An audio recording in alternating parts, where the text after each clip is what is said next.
The little girl would one day ask her mother how she got her name. And Taylor would smile through tears and say, "You were born on the coldest night of the year, when I thought hope was frozen solid. But someone opened a door when the whole world had locked theirs." But that story begins 6 months earlier, on Christmas Eve, when Taylor Reeves learned that love was a lie, and survival was the only truth left. Welcome to Crimson Voices, where second chances aren't just for the innocent. They're for the broken, the dangerous, and the ones brave enough to change. If you believe even the coldest hearts can thaw for the right reasons, hit that subscribe button and smash the like to support stories that make you feel something real. Drop a comment telling us where you're watching from. We read every single one. Now let's see how one freezing night changed 2 lives forever. The wind off Lake Michigan cut through Chicago's south side like a serrated blade, slicing through Taylor's thin coat, as if the fabric were tissue paper. December 24th, 8:40 p.m. The temperature had dropped to 12 degrees, and the weather app on her dying phone, 3% battery, no data plan, predicted it would hit single digits by midnight. She pressed one hand against the brick wall of the closed pawn shop, the other cradling her swollen belly. 8 months pregnant. 37 weeks, to be exact. The baby kicked hard against her ribs, a tiny fist or foot protesting the cold that seeped through Taylor's jeans and into her bones. "Please," she whispered to no one. To God, maybe, though she'd stopped believing in anyone listening months ago. Just a little longer. Stay in there a little longer. 3 hours ago, Timothy had shoved her out of his car on the corner of 47th and Ashland. 3 hours ago, he'd thrown her duffel bag, containing everything she owned that mattered, which wasn't much, onto the slushy pavement and told her he was done playing house with someone else's mistake. Someone else's mistake. As if the baby pressing against Taylor's bladder, making her back scream, making her feet swell until her boots cut circulation. As if that baby wasn't half his DNA. But Timothy had a new girlfriend now. Someone from his accounting firm. Someone with a flat stomach and a 401k. Someone who didn't vomit every morning or cry during insurance commercials because she couldn't afford the coverage. Taylor had called her sister. Hillary had sent the call to voicemail. Texted back 20 minutes later, busy with Marcus's family. Merry Christmas. Be safe. Be safe. As if safety were a choice Taylor could simply make, like choosing regular or decaf. Another contraction rolled through her abdomen, the 4th in the past hour. Braxton Hicks, probably. False labor. Her OB had warned her about them during the one appointment Taylor had managed to afford before her Medicaid got tangled in paperwork hell. But this one felt different. This one started low in her back, wrapped around her middle like a vice, and squeezed until Taylor's breath came in short gasps that fogged the air in front of her face. She needed to move, needed to find somewhere warm. The shelter on Halstead was 14 blocks north, and Taylor had walked it before, but not 8 months pregnant. Not in weather that turned spit to ice before it hit the ground. She picked up her duffel bag with shaking hands, took 3 steps. Her water broke. It wasn't like the movies, no dramatic gush, no puddle spreading across pristine tile. It was a warm trickle down her inner thighs, soaking through her jeans in the kind of wet that turned freezing within seconds. Taylor looked down at the dark stain spreading across the denim and felt something inside her crack open wider than her cervix ever could. Terror. Pure, animal terror. "No," she said out loud. No, not here. Not now." Another contraction, stronger this time, doubling her over. The duffel bag hit the ground. Taylor braced both hands on her knees, felt the baby drop lower, impossibly lower, and a sound came out of her throat that she'd never made before. Guttural. Primal. A car turned onto the street. Black. Expensive. The kind of car that didn't belong in this neighborhood after dark. The kind that meant either someone was lost or someone was here on business that wasn't anybody's business. Taylor didn't care. She stumbled toward it as it slowed near the intersection, one hand raised, the other clutching her belly. "Please," she called out, her voice cracking. "Please, I need help." The car stopped. The back window rolled down 3 inches, just enough for Taylor to see a sliver of the interior. Leather seats, dark and pristine. Just enough for her to meet a pair of eyes that should have sent her running in the opposite direction. Gray. Cold. The kind of eyes that had seen things, done things, buried things in shallow graves, and slept fine afterward. But Taylor was past the point of self-preservation. Past the point of caring whether the man in the back of that car was a savior or something worse. "My water broke," she said, and her voice sounded strange even to her own ears. Flat, factual, like she was reporting the weather. "The baby's coming. I don't have anyone. I don't have anywhere. Please." The eyes behind the window studied her. Taylor saw herself reflected in the dark glass, hollow-cheeked, hair stuck to her forehead with sweat despite the cold, coat hanging open. Because she couldn't zip it over her belly anymore. She looked like exactly what she was. Desperate. Disposable. The window rolled down completely. "Get in," a man's voice said. Low. Controlled. The kind of voice that didn't make suggestions, only gave commands that people followed or regretted. Taylor should have asked questions. Should have at least looked at his face fully, tried to memorize features in case this ended badly, and someone needed to identify the last person who'd seen her alive. But another contraction seized her, and Taylor stopped thinking entirely. She yanked open the door and collapsed into the back seat, her wet jeans immediately soaking into the leather. The duffel bag landed at her feet. The door closed. The man beside her didn't recoil from the amniotic fluid spreading across his pristine interior. Didn't curse or demand she get out. He leaned forward and spoke to the driver in a language Taylor didn't recognize. Italian, maybe, or something close to it. The car moved. Fast. Taylor's vision swam. She realized she was crying only when she tasted salt on her lips. "Hospital," she managed. "Please, a hospital." "We're going to Northwestern," the man said, his voice closer now. When Taylor forced her eyes to focus, she saw him properly for the first time. Late 30s, dark hair, short and neat. A jaw that looked like it had been carved from marble, and then broken once, badly, before healing at a sharper angle. He wore a black suit that probably cost more than Taylor had made in the past 6 months. A white shirt open at the collar, and a watch that caught the streetlights and threw gold across the car's interior. And those eyes. Gray. Unreadable. Fixed on her with an intensity that should have been uncomfortable but somehow wasn't. "How far apart?" he asked. "What?" "Contractions. How far apart?" Taylor's brain stuttered. 4 minutes? Maybe 5? I don't..." She pressed both hands against her stomach as another one built. "I don't know. I wasn't timing them. I was trying to find somewhere that wasn't a fucking alley to give birth in." Her voice broke. The contraction peaked. She heard herself make that sound again, and distantly registered the man's hand hovering near her shoulder, not quite touching, like he wanted to offer comfort, but had forgotten how. "Breathe," he said. "In through your nose. Count to 4. Out through your mouth. Count to 4. Taylor obeyed because she didn't have the capacity to do anything else. In. 2, 3, 4. Out. 2, 3, 4. The contraction ebbed. Taylor sagged against the seat, shaking. "What's your name?" the man asked. "Taylor." She swallowed. "Taylor Reeves." "How old are you, Taylor?" 26. "Anyone we should call? Family? The father?" Taylor laughed. It came out broken, jagged. "The father put me out on the street 3 hours ago. My sister won't pick up, so no. No one to call."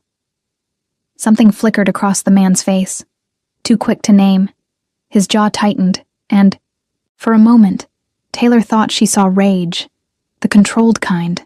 The kind that didn't explode, but instead burned cold and calculated. "You're not alone now," he said. It was such an absurd thing to say. Taylor was alone. Had been alone since her parents died in a car accident when she was 19.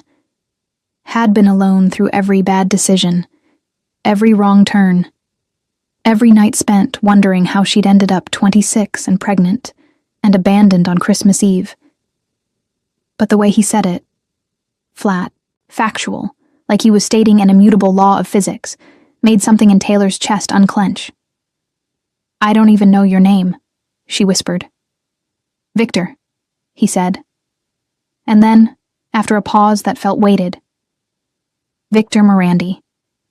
The name meant nothing to Taylor. Should it have? She searched his face for clues, found only that same controlled intensity. "Thank you," she said. "Victor, thank you." He nodded once, turned to look out the window. The city blurred past, lights and snow and people, hurrying home to warm houses and families that wanted them. "How much longer?" Taylor asked the driver, a man she could barely see beyond the headrest. He had silver hair, broad shoulders, and hands that gripped the wheel like he'd driven through worse than a Chicago winter. 8 minutes, the driver answered. His voice was gruff, accent thick. "We're taking side streets. Faster." Taylor closed her eyes, counted breaths. The baby kicked, frantic now, like she knew they were running out of time. "Hey." Victor's voice cut through the fog. Taylor opened her eyes. He was looking at her again, and this time his expression had shifted into something she couldn't quite read. "What are you naming her?" "Her?" "The baby. You keep saying she." Taylor blinked. She hadn't realized. "I don't know yet. I had a list, but I lost it. When Timothy..." She trailed off, shook her head. "How do you know it's a girl?" Victor's mouth almost curved. Almost. Call it intuition. Another contraction. Stronger. Taylor gripped the edge of the seat, white-knuckled, and Victor's hand finally landed on her shoulder, heavy, grounding, warm through the thin fabric of her coat. 4 minutes, the driver said. Taylor focused on breathing, on the pressure of Victor's hand, on the fact that she wasn't going to die alone in an alley, and her baby wasn't going to be born on frozen concrete. Small mercies. Christmas miracles, maybe, if she still believed in those. The car pulled up to Northwestern Memorial's emergency entrance. Victor was out before it fully stopped, yanking open Taylor's door, motioning to someone Taylor couldn't see. 2 nurses appeared with a wheelchair. Taylor barely registered the transition from car to chair, the automatic doors sliding open, the blast of warm air that made her skin prickle. "Name?" one of the nurses asked, her voice brisk and competent. "Taylor Reeves," Victor answered before Taylor could. 37 weeks. Water broke approximately 30 minutes ago. Contractions every 3 to 4 minutes. The nurse looked at Victor, then at Taylor. "Are you the father?" "No," Taylor said quickly. "Yes," Victor said at the same time. The nurse's eyebrows rose. Victor met her gaze steadily. "For the purposes of admission and authorization, yes. I'm covering all costs, whatever she needs." The nurse nodded slowly, made a note on her tablet, started wheeling Taylor toward the elevator. Taylor twisted in the chair, looking back at Victor. He stood in the middle of the ER lobby in his expensive suit, hands in his pockets, watching her disappear with an expression that looked almost like... what? Grief? Determination? Fear? "Wait," Taylor called out. "Victor." But the elevator doors closed, and he was gone. Taylor's daughter was born at 11:47 p.m. on Christmas Eve, weighing 5 pounds and 3 ounces. Small, but healthy. Lungs that screamed loud enough to echo down the hallway. A cap of dark hair, impossibly soft. Eyes that hadn't decided their color yet, squinting against the fluorescent lights. The OB, Dr. Patel, kind-faced and efficient, placed the baby on Taylor's chest, while the nurses cleaned them both up, and Taylor felt something fundamental shift in her universe. The world narrowed to this, the weight of her daughter against her sternum, the tiny starfish hands grasping at nothing, the snuffling breaths that sounded like the beginning of everything that mattered. "Hi," Taylor whispered. Her voice was wrecked, from screaming through contractions. "Hi, baby girl. I'm your mom." The baby's eyes opened a sliver, unfocused, searching. "You're safe now," Taylor promised. "I've got you. I'm never letting you go." It was a promise she meant with every fiber of her exhausted, aching body. They moved her to a recovery room 2 hours later. Private, spacious, with a window that overlooked the Chicago skyline glittering with Christmas lights. The kind of room Taylor knew her non-existent insurance wouldn't cover. "There's been a mistake," she told the nurse who was checking her vitals. "I can't afford this room. I need..." "All taken care of," the nurse said cheerfully. She was young, blonde, wearing scrubs with candy canes printed on them. "Your husband handled everything." "My husband? Mr. Morandi? Tall, dark hair, looks like he could break someone in half and wouldn't break a sweat doing it?" The nurse grinned. "He's in the waiting room. Been there the whole time. Hasn't moved except to make phone calls." Taylor's brain stalled. "He's still here?" "Been here 6 hours. You want me to send him in?" "No." "Yes." Taylor didn't know. She looked down at her daughter, asleep now in the plastic bassinet beside the bed, swaddled in a hospital blanket, wearing a tiny pink hat, and felt her chest constrict. "Give me 10 minutes," she said. "I need to clean up." The nurse nodded and left. Taylor used 8 of those minutes to cry in the bathroom. Hormones, she told herself. Postpartum.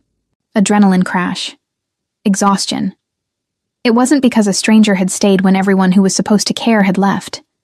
It wasn't because she'd given birth alone, except for medical professionals paid to keep her alive. It wasn't because her daughter was 3 hours old and already fatherless.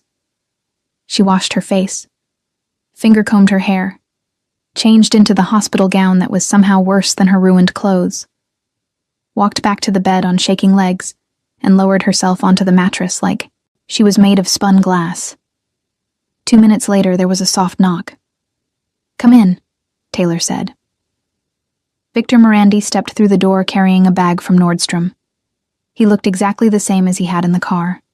Same suit, same unreadable expression, but somehow different too. Tired, maybe.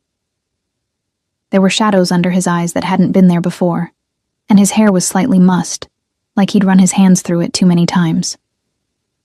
"You're still here," Taylor said stupidly. "I told you," Victor said. "You're not alone." He set the Nordstrom bag on the chair near the window, pulled something out, a onesie, soft pink cotton with white polka dots, then another. Tiny socks, a knitted hat, a blanket that looked handmade, expensive, the kind of thing Taylor had looked at online and never let herself imagine buying. "I didn't know what size," Victor said. His voice was carefully neutral. "The woman at the store said newborn, but He stopped, cleared his throat. "She can exchange them if they don't fit." Taylor stared at the small pile of baby clothes growing on the chair. Her throat burned. "You didn't have to do this," she managed. "No," Victor agreed. "I didn't." But he kept pulling things out. Diapers, wipes, formula, even though Taylor planned to breastfeed. Bottles, pacifiers. A children's book, Goodnight Moon, that looked brand new. When the bag was empty, Victor finally looked at her directly. "The nurse said you haven't chosen a name yet." Taylor shook her head. Couldn't speak. Victor walked to the bassinet, stood there, hands clasped behind his back, looking down at the sleeping baby with an expression that made Taylor's heart stumble. Longing. That's what it was. Raw and unguarded. "My mother," Victor said quietly, "died when I was 7. Complications from her second pregnancy. The baby, my sister, died with her." Taylor's breath caught. "My father was Not a good man. He blamed me. Said if I'd been better, quieter, less trouble, my mother wouldn't have been stressed. Wouldn't have had the stroke. Victor's jaw worked. He didn't look away from the baby. It wasn't logical. I know that now. But when you're 7 and your world ends, logic doesn't matter. I believed him. Spent 20 years believing him. Victor, Taylor whispered. She didn't know what to say. Didn't know if there was anything to say. I made a rule, Victor continued. After I took over my father's business, no women, no children, nothing that could be used against me. Nothing I could fail to protect. He finally turned to look at her. His eyes were storm gray and full of something that looked like breaking. And then I saw you, he said, bleeding on a street corner, alone, terrified. And He stopped, started again. I couldn't leave you there. Thank you, Taylor said. It felt inadequate. Thank you for staying, for all of this. I'll pay you back. I don't know how, but I will. I don't want your money, Taylor. Then what do you want? The question hung between them. Victor was quiet for a long moment. Then, I want to know that you're both safe. That's all. It should have sounded controlling, possessive. But the way he said it, quiet, almost tentative, it sounded like a plea. Taylor's daughter chose that moment to wake up with a soft, mewling cry. Taylor moved to get up, but Victor was faster. He lifted the baby from the bassinet with a competence that startled Taylor, cradling her against his chest like he'd done this 1,000 times. The baby quieted immediately. Victor looked down at her with that same expression of longing, and something in Taylor's chest cracked wide open. Harper, she heard herself say. Victor's eyes snapped to hers. What? Her name. Harper. It means harp player, someone who brings music. Taylor's voice wavered.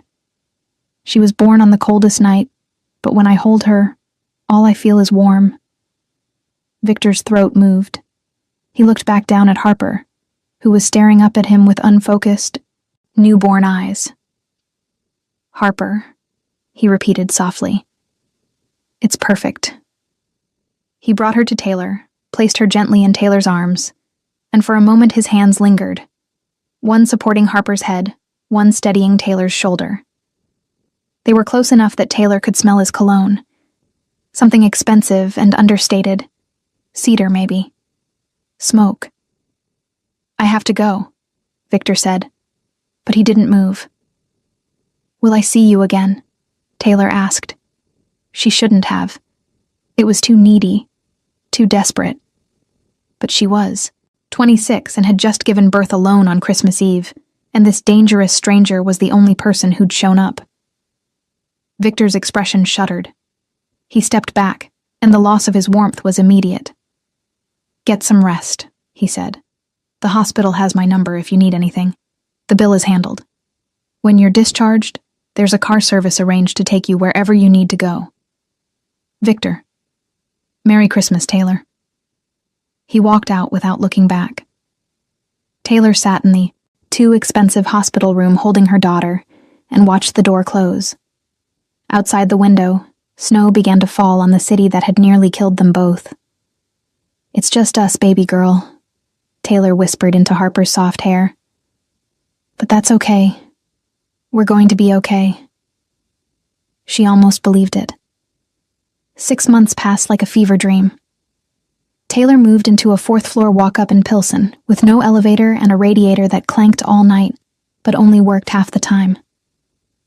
$550 a month, utilities not included, for 400 square feet, and a bathroom where the shower leaked into the kitchen below. The landlord, a man named Rodriguez, who smelled like cigars and spoke mostly in grunts, had taken her deposit and first month's rent, with barely a glance at her non-existent credit score. Small mercies. She got a job waitressing at Lou's Diner, a 24-hour place on 18th Street that smelled like burnt coffee and defeat. The owner, Lou himself, 73, diabetic, perpetually irritated, paid her under the table, and didn't ask questions about her lack of work history or references. $6 an hour plus tips. Night shift, 10 p.m. to 6 a.m., 4 days a week. Small mercies. Her neighbor, Mrs. Chen, watched Harper while Taylor worked. 82 years old, barely spoke English, but loved babies with a fierceness that made Taylor's eyes burn. Charged $20 a night and sent Taylor home with containers of soup that tasted like childhood. Comfort even though Taylor had never eaten anything like it growing up. Small mercies, everywhere. Just enough to survive. Taylor hadn't heard from Victor Morandi since Christmas Eve. Hadn't expected to. Men like that.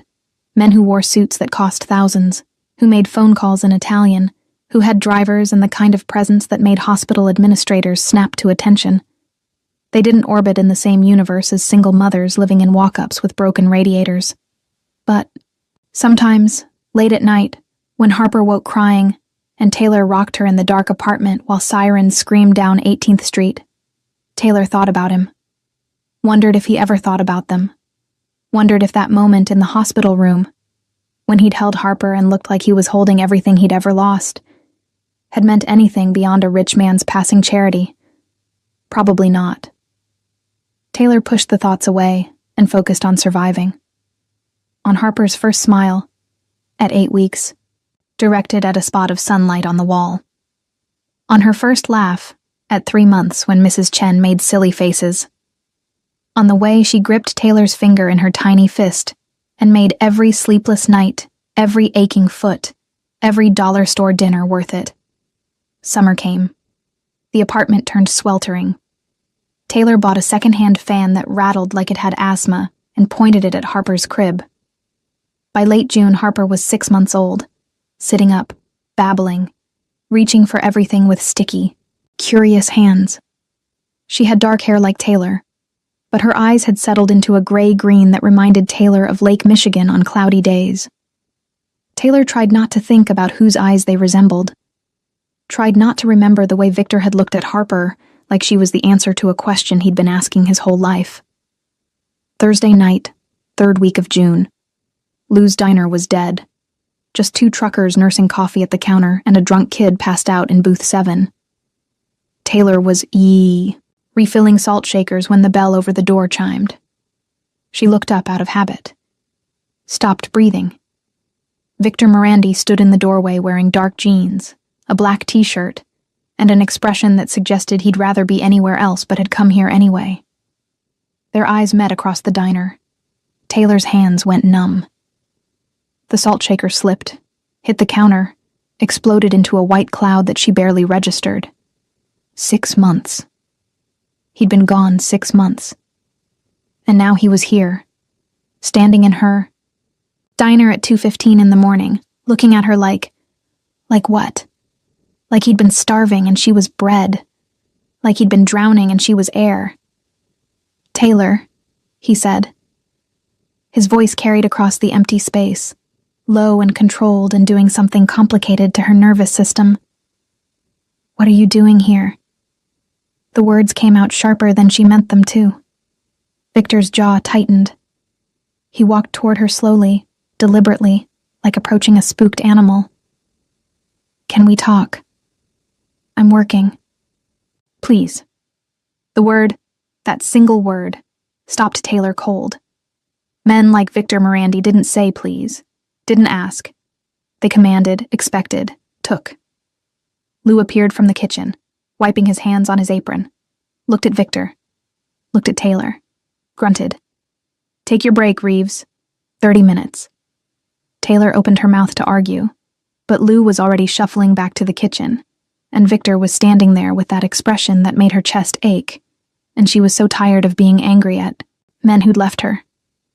"Fine," she said, untied her apron. 30 minutes. They sat in booth 3, away from the truckers. Taylor folded her hands on the table to keep them from shaking. "How's Harper?" Victor asked. Of course, that was his first question. Not how are you or I'm sorry for disappearing. How's Harper? "She's good," Taylor said. "Healthy, happy. 6 months old as of last week." Something flickered in Victor's eyes. 6 months. Yeah. Silence stretched between them. Victor's hands rested on the table, and Taylor really noticed for the first time, the scars across his knuckles. Old, faded, but unmistakable. Someone who'd thrown a lot of punches in his life.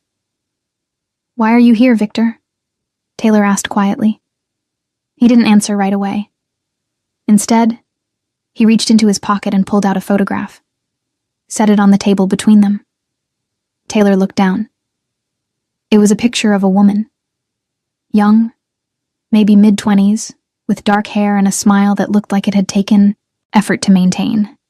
She stood in what looked like a hospital room, one hand resting on her very pregnant belly. "My mother," Victor said. 3 weeks before she died. Taylor's throat closed. "I found this last month, in my father's things. He's been dead 5 years, and I'm still finding..." Victor stopped, swallowed. "I kept thinking about what you said. In the hospital. That Harper was born on the coldest night but makes you feel warm." He looked at Taylor, and his eyes were the same color as Harper's. Oh no. "I haven't been able to stop thinking about either of you," Victor said. His voice was rough now, stripped of that careful control. "I told myself I was staying away because it was safer. Because my world I'm not." He made a frustrated sound. "But the truth is, I was scared, terrified. Because when I held Harper, when I looked at you, I felt something I swore I'd never feel again." "What?" Taylor whispered. "Hope." The word landed between them like a grenade.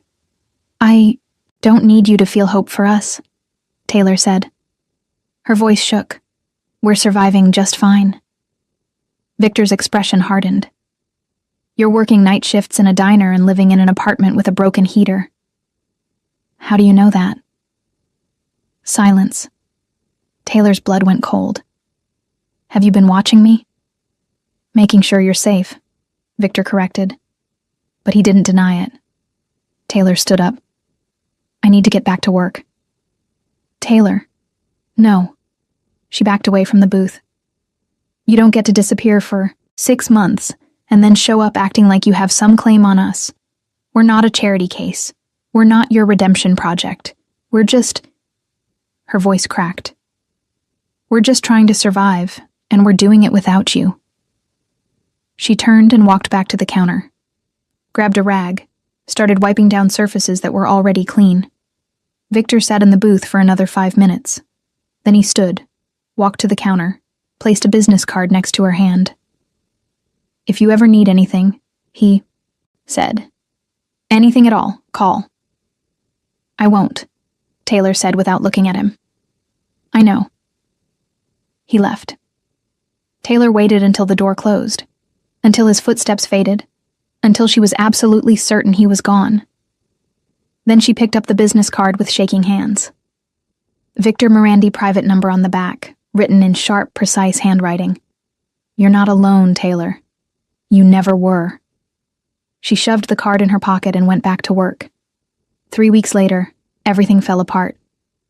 Hillary. Reeves knocked on Taylor's door at 7 p.m. on a Tuesday, wearing a cream-colored suit and a smile that didn't reach her eyes.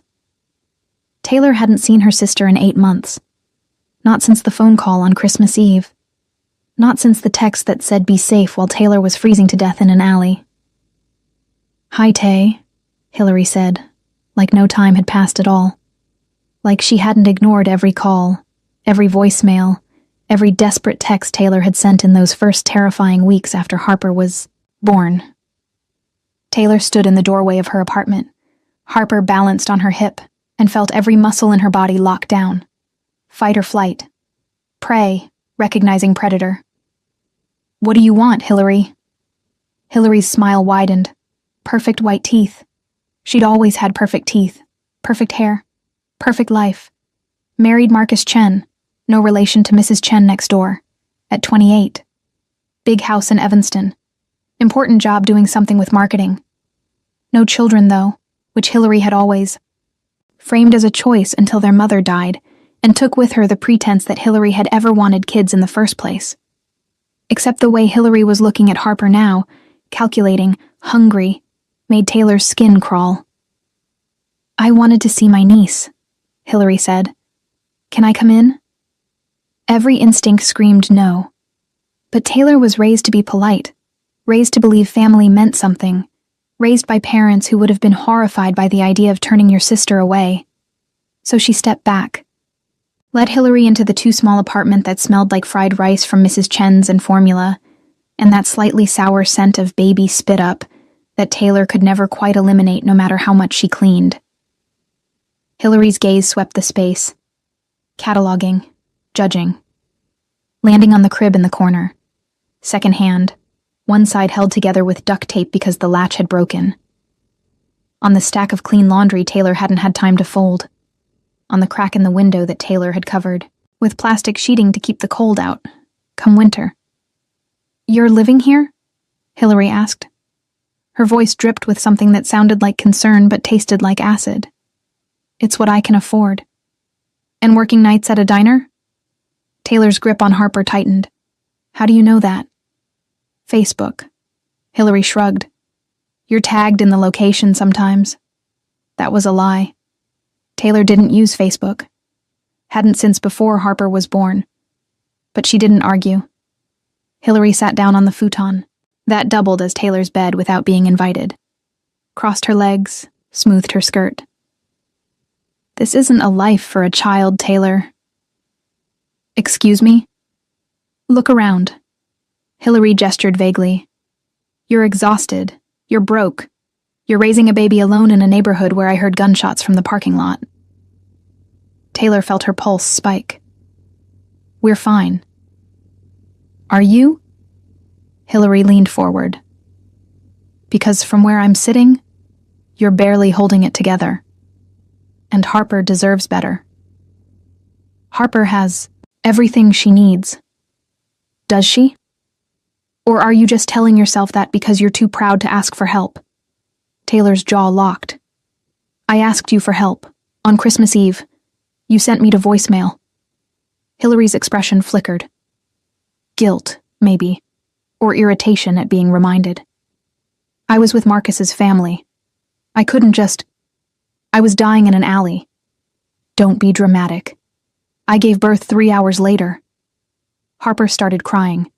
The raised voices, the tension. She could feel it even at 6 months old.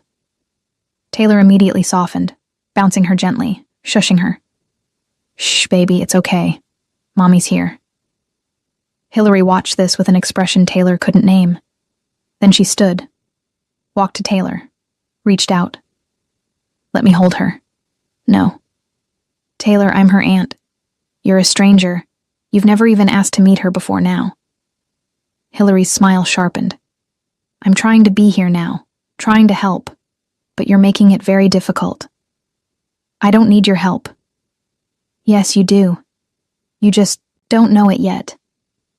Something about the way she said it, certain, cold, made Taylor's stomach drop. Hillary picked up her purse, headed for the door. Paused with her hand on the knob. "Marcus and I have been talking. We want to help. We have space, resources, stability. Everything a child needs to thrive." "What are you saying?" Hillary turned, met Taylor's eyes directly. "I'm saying Harper deserves a real home, a real family, not..." She gestured at the apartment. "This." Taylor felt the world tilt. "Get out. Think about it. Get out of my home. This isn't a home, Taylor. It's barely a shelter. And one day, someone's going to notice. Social services, the courts, someone." Taylor's vision whited out. "Are you threatening me?" "I'm trying to save my niece from growing up the way we did. Poor. Scared. Watching our mother work herself to death while our father drank himself to death. Is that what you want for Harper?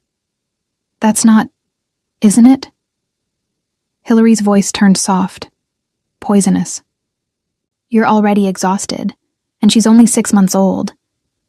What happens when she's 2, 5, 10? When she starts asking why she doesn't have a father, why she doesn't have nice things, why her mother is never home because she's working night shifts to keep the lights on. Taylor's hand shook. Harper was still crying, sensing the wrongness in the air. "Leave," Taylor whispered. "Now." Hillary studied her for a long moment. Then she smiled, the kind of smile that meant she'd already won and was just waiting for Taylor to realize it. "I'll be in touch," she said, and left. Taylor locked the door behind her, checked the lock twice, 3 times. Then she sank onto the futon holding Harper and tried to remember how to breathe. 2 weeks later, there was a knock on the door. Different this time. Official. Taylor opened it to find a woman in a pantsuit holding a clipboard and an ID badge that said, Illinois Department of Children and Family Services. Taylor Reeves? Taylor's world ended for the second time. Yes? I'm Sarah Michaels, caseworker with DCFS. We've received a report of potential neglect concerning a minor residing at this address. May I come in? Taylor's brain whited out. What? No, there's no neglect. Who? But she knew. Even before she asked, she knew. She let Ms. Michaels in because refusing would have looked worse. Watched numbly as the woman walked through the apartment, taking notes. Opened the mostly empty fridge. Checked the crib with the duct-taped side. Examined the plastic-covered window. Asked questions in a voice that was professionally kind, but fundamentally disbelieving. How many hours do you work per week? Who watches Harper while you're at work? Has she had her 6-month checkup? Can I see documentation of her vaccinations? Taylor answered everything. Showed the appointment card from the free clinic. Explained that Mrs. Chen was a licensed daycare provider, which was technically true, though Mrs. Chen's daycare was her apartment next door. Ms. Michaels made notes, told Taylor she'd be scheduling a follow-up visit. Left. Taylor sat on the futon after she'd gone and stared at nothing. Harper crawled over, 6 months old and already trying to explore the world, and pulled herself up using Taylor's leg. Big gray-green eyes looking up at her mother like she could make everything okay. Taylor picked her up, held her close, whispered into her soft hair. I'm not going to let them take you, I promise. I'll fix this. She didn't know how to finish that sentence. So instead, she pulled out her phone with shaking hands, scrolled through her contacts to a number she'd entered but never called, stared at the name, Victor Morandi, pressed dial before she could talk herself out of it. It rang once, twice. Taylor. Victor's voice, rough like he'd been asleep, or like he'd been waiting for this call for weeks. I need help, Taylor said. Her voice broke. Please. Need help. Where are you? Home. But they're trying to... She couldn't say it. Couldn't make it real by speaking it out loud. I'm coming, Victor said. Lock your door. Don't open it for anyone. I'll be there in 20 minutes. The line went dead. Taylor locked the door, sat on the futon holding Harper, and waited for the most dangerous man she'd ever met to save them. Victor arrived in 18 minutes. Taylor heard the knock, 3 sharp raps, and looked through the peephole to see him, standing in the hallway wearing dark jeans and a black shirt, hair disheveled like he'd run his hands through it repeatedly on the drive over. She opened the door. Victor stepped inside, and his eyes went immediately to Harper in Taylor's arms, then to Taylor's face. Whatever he saw there made his expression turn to stone. Tell me everything, he said. So Taylor did. Hillary's visit, the thinly veiled threats, the DCFS caseworker appearing 2 weeks later, the questions, the inspection, the follow-up visit scheduled for next week. Victor listened without interrupting. When Taylor finished, he was silent for a long moment. Then, do you have any documentation? Texts from Hillary? Messages? Taylor shook her head. She came in person, never put anything in writing. Victor's jaw worked. Smart. She's building a case, using the system against you. But I'm not neglecting Harper. Taylor's voice rose. Harper stirred, and Taylor immediately lowered it. I'm doing everything I can. She's fed, she's clean, she's loved. I know that. But the system doesn't measure love. It measures metrics. Adequate housing, financial stability, daycare credentials, all things that can be weaponized. Taylor felt her throat close. So what do I do? Victor looked around the apartment. At the duct-taped crib, the plastic-covered window, the bare walls. Taylor saw him cataloging everything exactly as Hillary had, as Ms. Michaels had. But when he looked back at her, there was no judgment. Only calculation. You move, he said. What? You move. Into my house. Temporarily. Until this is resolved. Taylor laughed. It came out sharp, jagged. I can't move into your house. I don't even know what you do, who you are. I know, Victor said quietly. And I'm going to tell you. Because you deserve to know exactly who you're trusting. He sat down on the futon. Gestured for Taylor to sit beside him. She did. Warily, Harper still clutched to her chest. My name is Victor Morandi, he began. I run the Southside Territory. Gambling, protection, construction contracts, waste management, legitimate businesses with illegitimate foundations. I took over from my father when I was 23. I've been doing this for 15 years. Taylor's heart hammered. You're... mafia.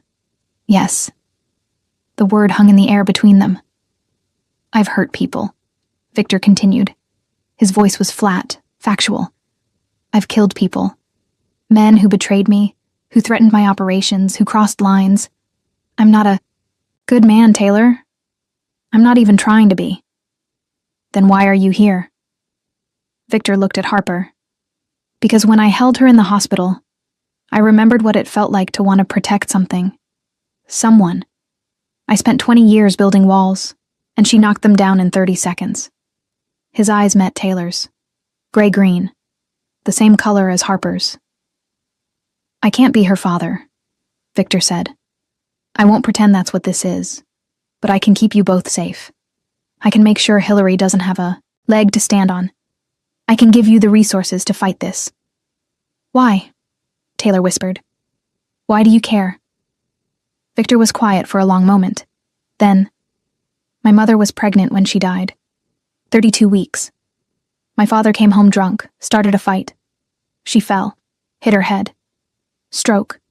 By the time the ambulance came, it was too late. Taylor's breath caught.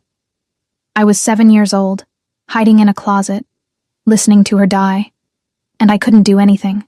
Couldn't save her, couldn't save my sister, couldn't even scream because I was too scared of what my father would do if he found me. Victor's voice remained steady, but Taylor saw his hands tighten into fists. I swore I'd never be that helpless again. Never watch someone vulnerable suffer because I wasn't strong enough to stop it. So I became strong. Stronger than my father. Stronger than anyone who could hurt the people I... He stopped, looked away. The people you care about. Taylor finished softly. Victor nodded once. Taylor looked, down at Harper, asleep now in her arms. Thought about Hillary's cold smile, about Ms. Michaels's clipboard, about the follow-up visit that would determine whether Taylor kept her daughter or lost her to a system designed to measure everything except what mattered. If I move in, Taylor said slowly, it's temporary, just until this is over. Of course. And I pay rent, something. I'm not a charity case. Victor's mouth almost curved. You can cook. I haven't had a home-cooked meal in years. Deal. They shook hands. Victor's grip was warm, firm, steady. Everything Taylor needed. Pack what you need, Victor said, standing. I'll send someone tomorrow for the rest. Now? It's 3 a.m. Now. Before Hillary can make another move. Taylor looked around the apartment. 400 square feet of barely surviving. But it had been hers. The first place that was just hers and Harper's. Okay, she whispered. Okay. It took 30 minutes to pack everything that mattered. Clothes, diapers, Harper's worn teddy bear, the few photos Taylor had of her parents, the hospital bracelet from the night Harper was born. Victor carried everything to the car. A different one this time. Dark gray, still expensive. Settled Harper's car seat in the back with the kind of careful precision that suggested he'd practiced. Mrs. Chen opened her door as they were leaving. Looked at Victor. Looked at Taylor. Said something in Mandarin that Taylor didn't understand, but that sounded like approval. Victor responded in the same language. Fluid. Perfect. Mrs. Chen nodded, patted Taylor's arm, went back inside. You speak Mandarin? Taylor asked as they descended the stairs. 5 languages, Victor said. Comes with the territory. The drive to Victor's house took 40 minutes. They left the city behind, headed north into suburbs that got progressively nicer until they reached an area where houses became estates and estates became fortresses. Victor's house sat at the end of a private road, surrounded by high walls and security cameras. The gate opened automatically as they approached. The house itself was massive. 3 stories, stone and glass, lit from within by soft golden light. Taylor's breath caught. This is where you live?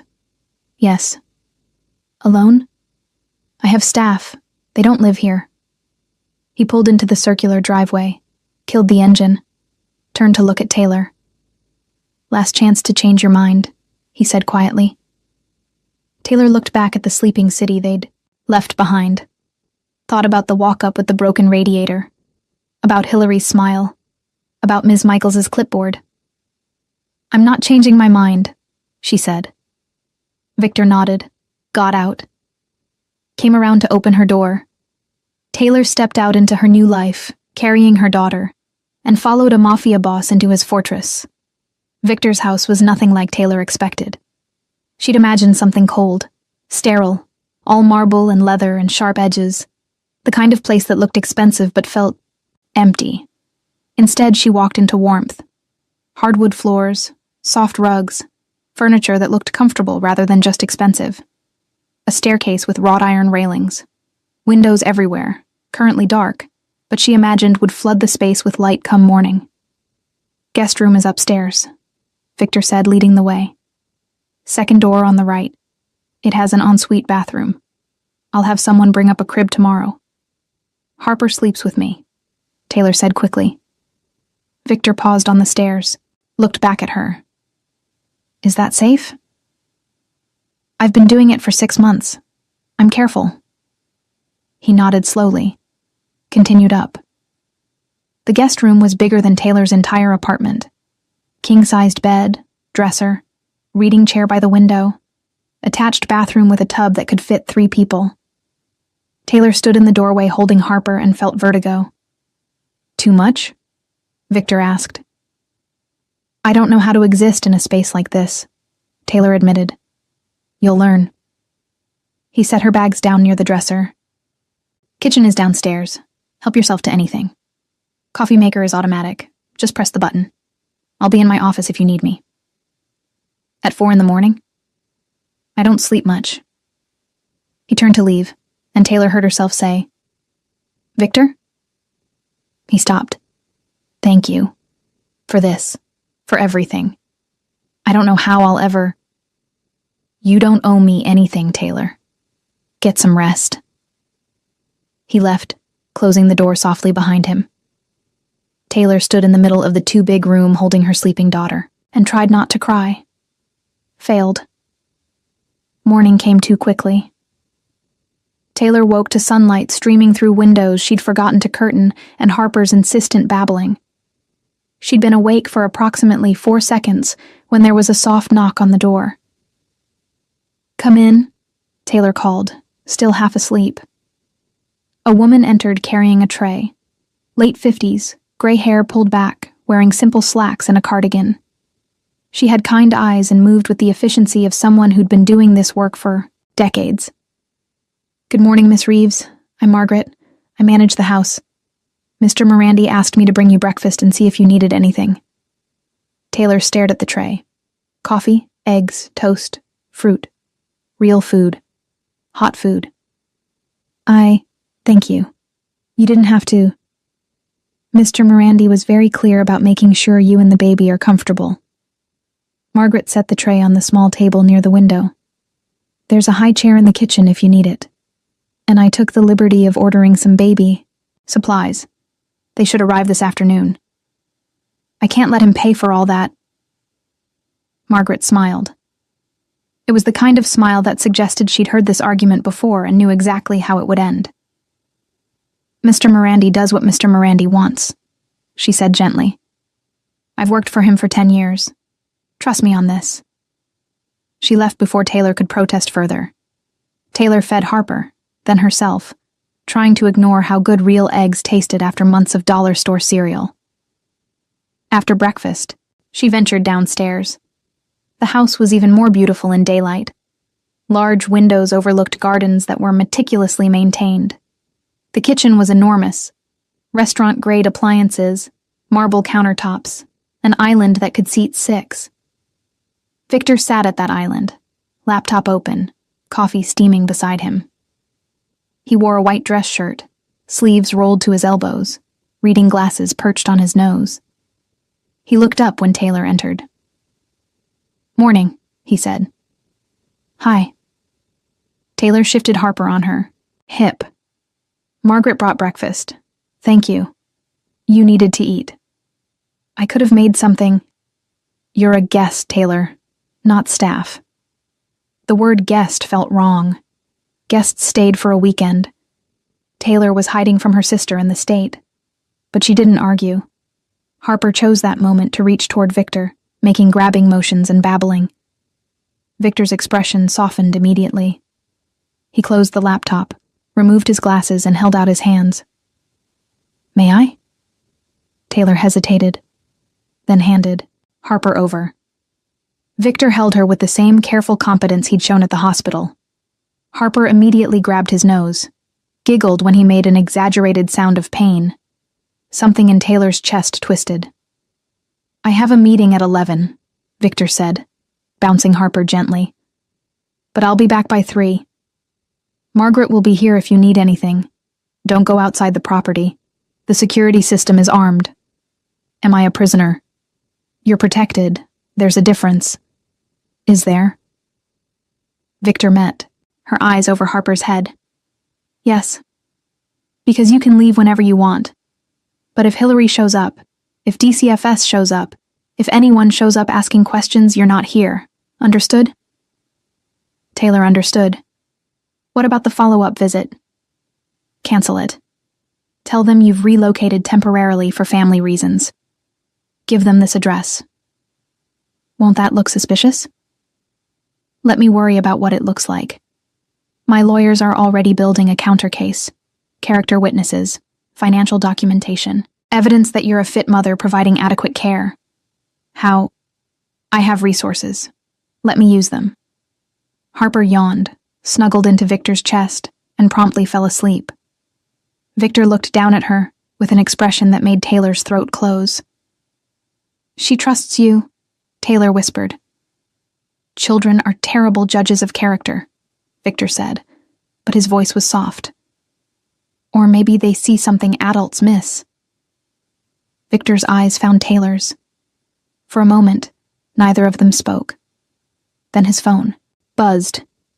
He handed Harper back to Taylor carefully, checked the screen, and his expression shuddered.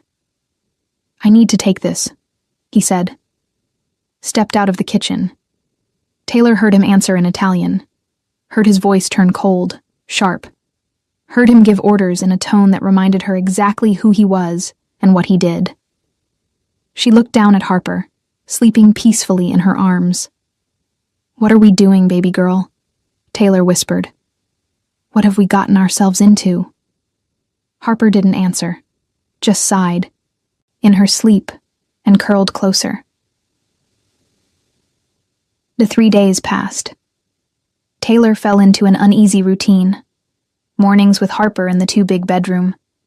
Afternoons in the garden while Victor worked in his office. Evenings cooking dinner.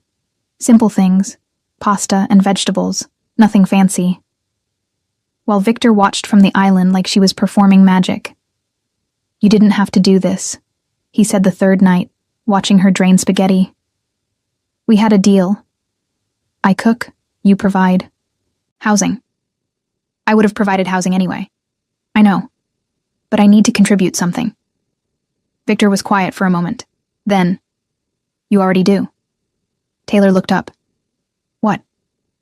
This house has been empty for 10 years. I sleep here, work here, but it's never been this. A home. The word hung between them. Before Taylor could respond, there was a sharp knock at the front door. Not Margaret's soft tap. Not the gentle chime of a delivery.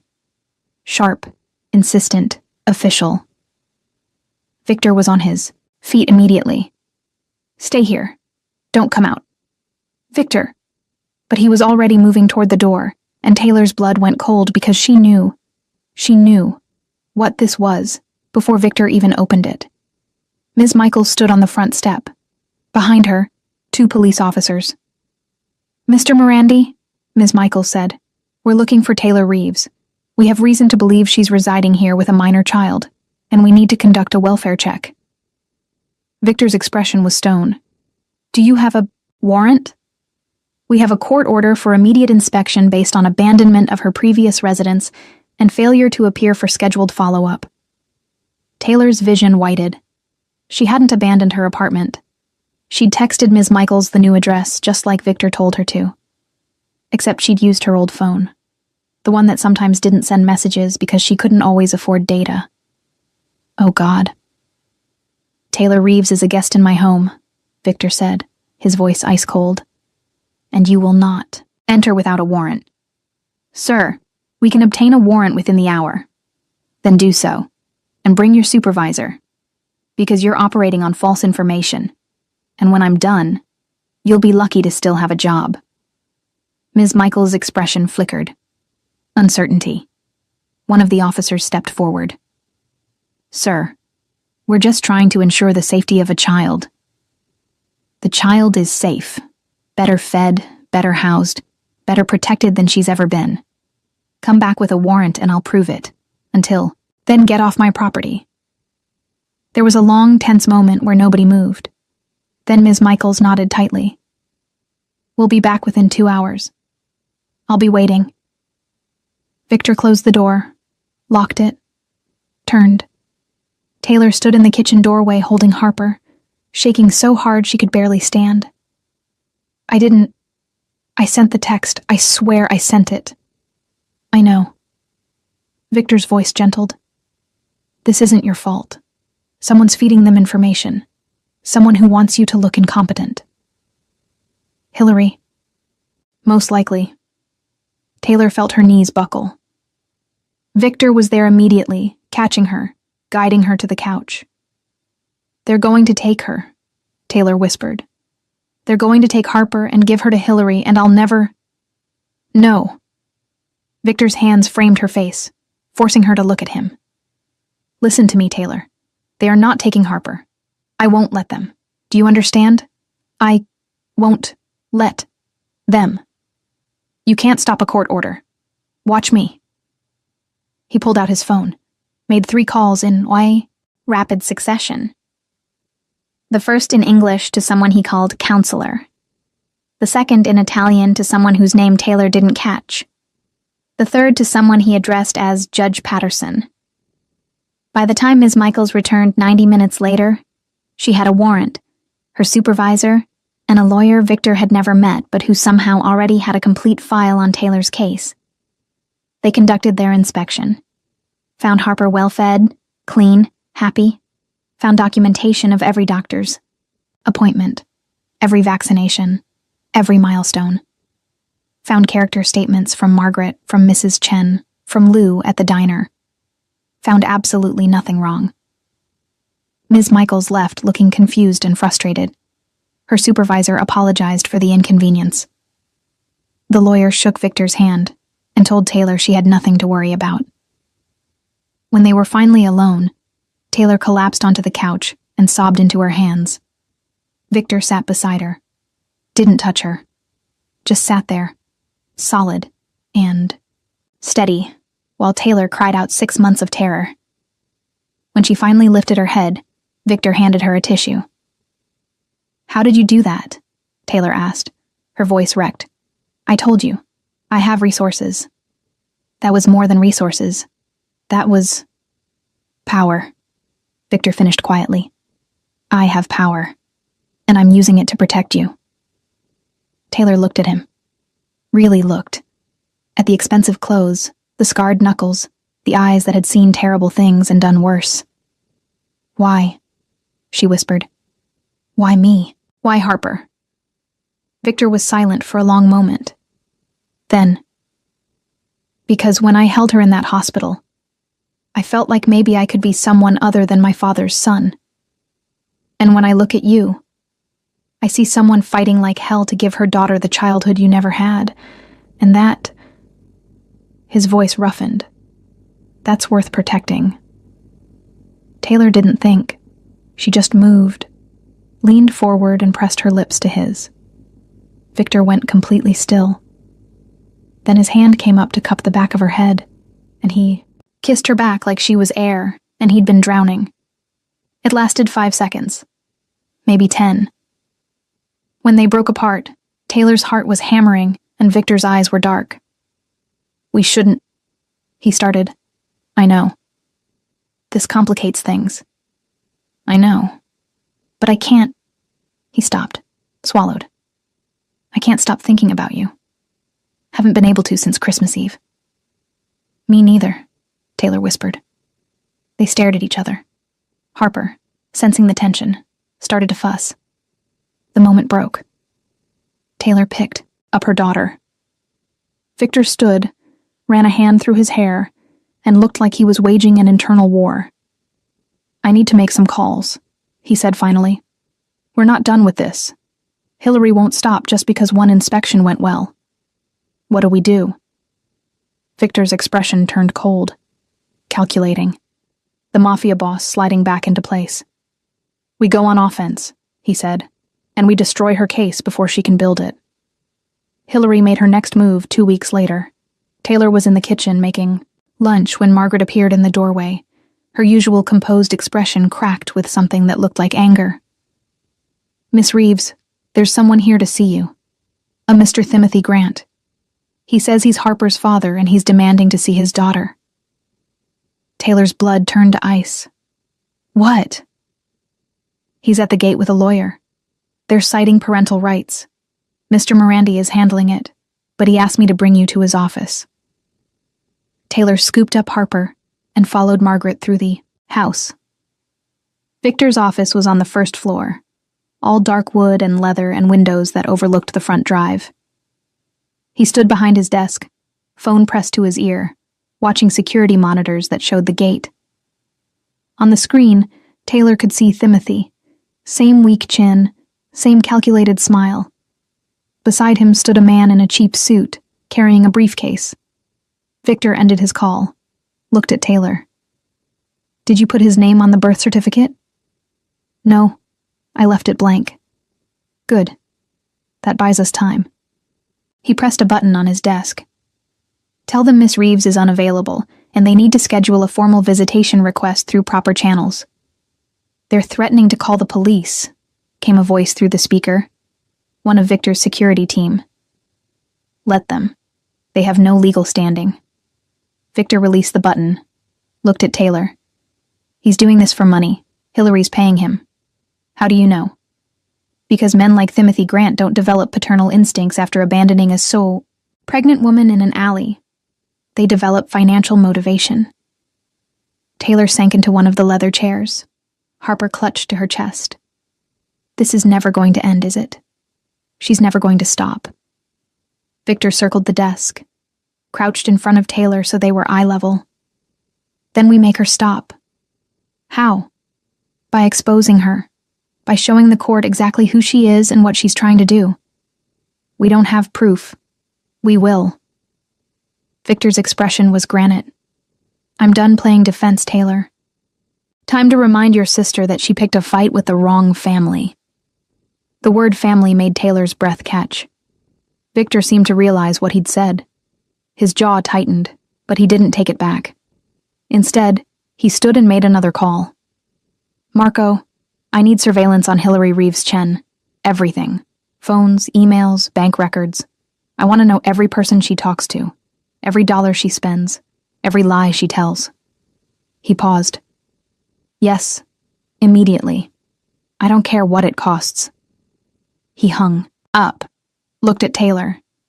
"Give me 1 week. I'll have everything we need." Victor delivered in 5 days. Taylor sat in his office while he spread documents across the desk, like evidence at a crime scene. Bank statements, text messages, email printouts, photographs. "Hillary has been planning this for 4 months," Victor said, his voice clinical. "Since February. 3 months after Harper was born." He pointed to a bank statement. "Payment to Timothy Grant. $5,000. Memo says, consultation fee. There are 3 more after it." Another document. "Emails to a family law attorney. Subject line, emergency custody petition for unfit mother. Dated 6 weeks ago." Another. Text messages between Hillary and her husband Marcus. Quote, "Once we have the baby, Taylor won't fight back. She never does. She'll just disappear like she always wanted to." Taylor's vision swam. She planned all of this. Yes, including the DCFS complaints. Your landlord received an anonymous tip about drug use in your apartment. He was legally obligated to report it. "I've never touched drugs in my life." "I know. That's why the inspection found nothing. But the report still exists in the system. Creates a paper trail that looks damaging." Taylor felt sick. Why? Why would she do this? Victor pulled out another document. Medical records. Hillary had a hysterectomy 18 months ago. Ovarian cancer. She's in remission, but she can't have biological children. Understanding crashed into Taylor like a wave. She wants Harper. She wants Harper. And she's been systematically destroying your credibility to make it happen. Victor's voice turned cold. But she made a mistake. She involved Timothy, and Timothy is an idiot. He's been documenting everything thinking he'll have leverage for more money later. Victor tapped another printout. Voice recording. Hillary and Timothy discussing how much he'll testify to in court. He's willing to say you used drugs during pregnancy. That you were emotionally unstable. That he feared for his safety. All lies. All provable lies. Taylor couldn't breathe. "How did you get all this?" Victor's expression was unreadable. "Do you really want to know?" Taylor thought about what that meant. About the man sitting across from her who ran a criminal empire. About the resources he'd just deployed to invade her sister's privacy, hack her communications, steal her medical records. "No," Taylor said finally. "I don't want to know. I just want this to end. It will. Tomorrow." "Tomorrow?" Victor pulled out one more document. A court filing. Emergency hearing. Tomorrow at 10 a.m. We're petitioning for a restraining order against Hillary and Timothy on grounds of harassment and attempted parental alienation. We have evidence. They have lies. Will it work? Yes, because I've already spoken to Judge Patterson. Off the record. And I've made it very clear that if this case isn't resolved in your favor, certain other cases he's presiding over might become complicated. Taylor's stomach dropped. "You blackmailed a judge?" "I persuaded a judge to look at the evidence objectively and rule based on facts rather than bias." Victor's voice was steel.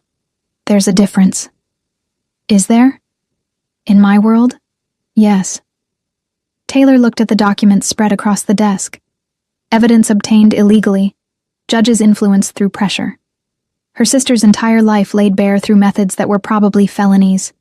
She should have been horrified. Should have told Victor to stop, to do this the right way, through proper channels. But when she looked at Harper, 6 months old, sleeping peacefully in the carrier at Taylor's feet, completely unaware that her entire future hung in the balance, Taylor felt something else entirely. Gratitude. Fierce, absolute gratitude. "Thank you," she whispered. Victor's expression softened fractionally. "You don't thank me for this. You thank me when it's over and Harper is safe." The hearing, next morning lasted 90 minutes. Taylor sat beside Victor's lawyer, a woman named Catherine Reynolds, who wore a power suit and an expression that suggested she ate opposing counsel for breakfast, and watched her entire life dissected in front of a judge. Hillary sat across the aisle with her lawyer, Marcus beside her, Timothy nowhere to be seen. Catherine presented evidence methodically: bank transfers, text messages, medical records proving Taylor had never used drugs, character witnesses, Margaret, Mrs. Chen, even Lou from the diner, who wore a suit for the first time in probably 20 years and testified that Taylor was the hardest working woman I ever employed. Hillary's lawyer tried to argue that the evidence was obtained illegally. Catherine calmly pointed out that anonymous tips sent to DCFS were also illegal if they contained knowingly false information, which these did. Judge Patterson, a man in his 60s with silver hair and shrewd eyes, listened to everything. Asked pointed questions, requested documentation. At one point, Hillary tried to speak. "Your Honor, I only wanted what's best for Harper. Taylor is my sister. I love her. But she's not stable enough." "Mrs. Chen," Judge Patterson interrupted, "do you have any actual evidence of instability? Medical records, police reports, documented incidents?" "Well, no, but..." "Then I suggest you stop speaking before you incriminate yourself further for filing false reports with a state agency." Hillary's mouth snapped shut. The judge reviewed documents for another 20 minutes. Then he looked up. "Based on the evidence presented, I'm issuing a temporary restraining order against Hillary Reeves Chen and Timothy Grant. Neither party is to contact Taylor Reeves or approach within 500 feet of her or the minor child Harper Reeves. Any violation will result in immediate arrest." Taylor felt her lungs expand for the first time in weeks. "Furthermore," Judge Patterson continued, "I'm referring this matter to the state's attorney for investigation of false reporting to DCFS and potential conspiracy to commit parental kidnapping. Mrs. Chen, Mr. Grant, you are advised to retain separate legal counsel immediately." Hillary's face went white. "Your Honor, I never..." "Save it for the state's attorney." Judge Patterson banged his gavel. "We're adjourned." Taylor stood on shaking legs. Catherine was saying something about next steps, about making the restraining order permanent, but Taylor couldn't process it. She turned and saw Victor standing at the back of the courtroom. He'd stayed the entire time, despite not being called as a witness, just watching, making sure. Their eyes met across the room. Victor nodded once. "It's over." Taylor nodded back. "Thank you." Hillary tried to approach as they left the courtroom. Victor stepped between them so smoothly it looked choreographed. "You heard the judge," he said softly. 500 feet. "This isn't over," Hillary hissed. Her, perfect composure had cracked. Makeup smeared, hair disheveled. "You think you can just buy your way out of..." "I didn't buy anything. Your sister fought for her child and won, because she's a good mother. Something you'll never understand." Victor's voice was quiet, but the menace underneath was unmistakable. Hillary took a step back, looked at Taylor over Victor's shoulder. "You're making a mistake. He's dangerous. You have no idea what you've gotten yourself into." "I know exactly what I've gotten into," Taylor said. Her voice was steady. "A family that protects each other. Something you wouldn't recognize if it killed you." She walked past Hillary without looking back. That night, Taylor made dinner for the last time as a guest. She'd been living in Victor's house for nearly a month, long enough that she knew which cabinet held the pasta, which drawer had the good knives, how Victor took his coffee, long enough that Harper recognized his footsteps and reached for him when he came home, long enough that it felt less like hiding and more like living. But the threat was gone now. Hillary was facing criminal charges. Timothy was being investigated for fraud. DCFS had closed Taylor's case with a finding of unfounded allegations. Taylor could go back to her walk-up in Pilsen. Back to her life. Except when she tried to imagine it. The broken radiator, the fourth-floor stairs, the night shifts while Mrs. Chen watched Harper. She felt nothing but exhaustion. Victor found her, in the kitchen staring at a pot of sauce that needed stirring. "You okay?" he asked. "I don't know." He leaned against the counter. Waited. "I should go back," Taylor said. "Back to my apartment. Back to normal." "Is that what you want?" "I don't know what I want. A month ago, I wanted to survive. Now She stopped, stirred the sauce. "I don't know what normal even means anymore." Victor was quiet for a long moment. Then, "What if you stayed?" Taylor's hand stilled. "What?" "Stay. You and Harper. Here." "Victor, I can't just..." "Why not?" He pushed off the counter, moved closer. "Margaret loves having you both here. The house feels..." He stopped, started again. "It feels like a home when you're here. I'm not your responsibility. You're not my responsibility. You're my..." He seemed to struggle with the word. "You're important to me. Both of you." Taylor set down the spoon, turned to face him fully. "What are you saying?" Victor's hands flexed at his sides. For a man who commanded an empire, who'd blackmailed judges and destroyed enemies, he looked almost nervous. "I'm saying I don't want you to leave.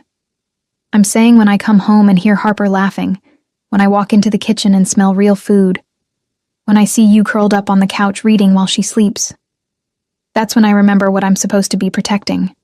Not territory, not business, family. We're not your family, Victor. You could be." The words came out rough.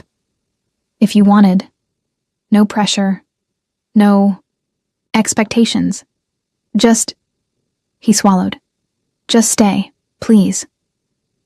Taylor's heart was doing something complicated in her chest. "I can't be with someone because I need protection. That's not fair to either of us." "Is that the only reason you'd stay?" "No," Taylor admitted, "but it's part of it. And I need to know the difference between gratitude and what? And whatever this is that I feel when you hold Harper, when you look at me like I matter, when you move heaven and earth to keep us safe." Victor stepped closer.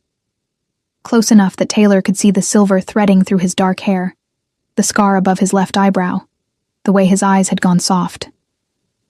"I can't promise I'm a good man," he said quietly.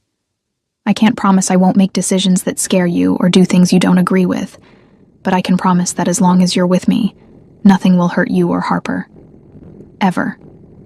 That's not gratitude, Taylor. That's..." He stopped. Seemed to be searching for the right word.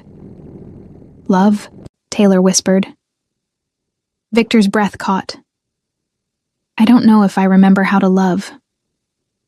But whatever this is, this thing that makes me check my phone 100 times a day hoping you texted, that makes me drive past your apartment at 3 a.m. just to make sure the lights are off and you're safe, that makes me want to burn down the world for making you cry. If that's not love, it's close enough." Taylor's eyes burned. "Harper and I are a package deal. You can't have one without the other. I don't want one without the other. I want..." Victor's voice broke slightly. "I want to come home to both of you. I want to teach her to read. I want to be there for her first day of school. I want to be someone she calls family, even if I'm not her biological father. That's a big commitment for someone who had a rule about no women and no children. Rules are meant to be broken by the right people." Victor's mouth curved slightly. "You've been breaking my rules since Christmas Eve." Taylor thought about the walk-up apartment, about surviving, about the difference between existing and living. Then she thought about the past month, about Harper's laughter echoing through this house, about cooking dinner while Victor worked nearby, about falling asleep knowing they were both safe. About the way Victor had knelt in front of her when she was breaking and promised she wasn't alone. About the way he looked at Harper like she'd hung the moon. About the way her heart stopped every time he walked into a room. "Okay," Taylor said. Victor blinked. "Okay? We'll stay. For now. See how it goes." "For now," Victor repeated. But he was smiling. Actually smiling. It transformed his entire face, made him look younger, less haunted. He closed the distance between them and kissed her. Soft this time. Gentle. Like she was something precious he'd been given and didn't quite believe was real. When they broke apart, Harper started crying from the living room. Taylor laughed. Perfect timing. "I'll get her," Victor said. He left the kitchen, and Taylor heard him talking to Harper in that soft voice he only used with her. Heard Harper's cries turn to babbling, then laughter. Taylor stirred the sauce and felt something warm unfold in her chest. Hope? Maybe. Or love. Or both. 6 months later, Christmas Eve arrived cold and clear, the kind of night where snow sparkled under streetlights and the air smelled like pine and possibility. Taylor stood in the kitchen of what was no longer Victor's house but theirs, watching snow fall through the window. Harper was asleep upstairs, 1 year old now, walking, talking in fragments, calling Victor Papa, even though they'd never corrected her or suggested it. She just started on her own, and Victor had cried the first time. Actually cried. Strong arms wrapped around Taylor's waist from behind. Victor's chin rested on her shoulder. "What are you thinking about?" he asked. "Last year. This night. The worst night of your life. The night that led to this." Taylor turned in his arms. So maybe not the worst. Maybe just the beginning. Victor's hand came up to cup her face. His thumb brushed her cheekbone. "I never thought I'd have this. A home. A family. Someone who looks at me and sees something other than what I've done. I see what you do now. Every day. For us. It's not enough. It's everything."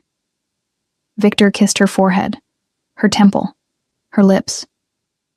"Marry me." Taylor's breath caught. "What?" "Marry me. Make this official.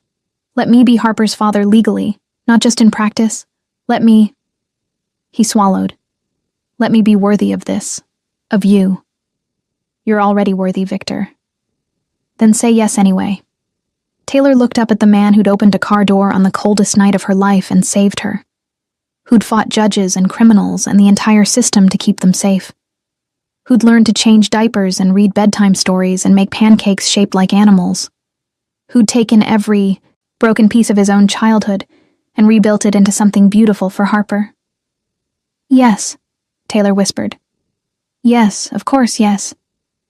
Victor kissed her like she was air, and he'd been drowning for a year. Upstairs, Harper started crying. They broke apart, laughing. "I'll get her," Victor said. "We'll both go." They climbed the stairs together and entered Harper's room.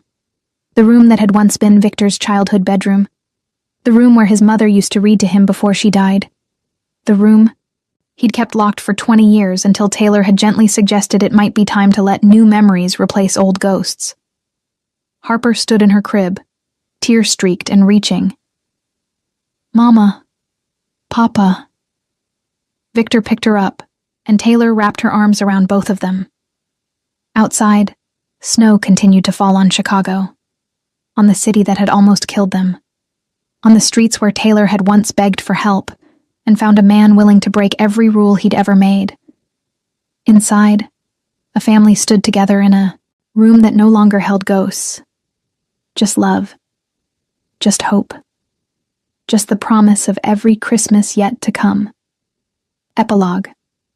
Sometimes the people who save us aren't the ones we expected. Sometimes they're the ones the world told us to fear.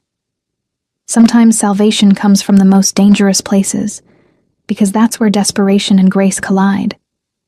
Taylor learned that on the coldest night of her life.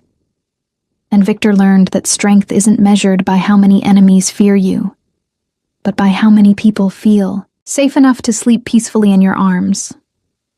Maybe that's what all of us are searching for in the end. Not perfection, not fairy tales. Just someone willing to fight for us when we're too tired to fight for ourselves. Someone who sees our broken pieces and doesn't run. Someone who takes our worst night and turns it into a beginning. If this story touched something in you, if you believe broken people deserve second chances and love can bloom in the darkest places, we'd love to hear your thoughts in the comments below. Hit that like button to support stories that make you feel, and subscribe to Crimson Voices because we bring you new emotional journeys every single day. Before you go, check out our playlist for more tales of redemption, protection, and love that defies every rule. Thank you for being here tonight, for believing in hope, for remembering that even in our coldest moments, someone might open a door. Good night, and remember, family isn't always blood. Sometimes it's choice, and that makes it even more powerful.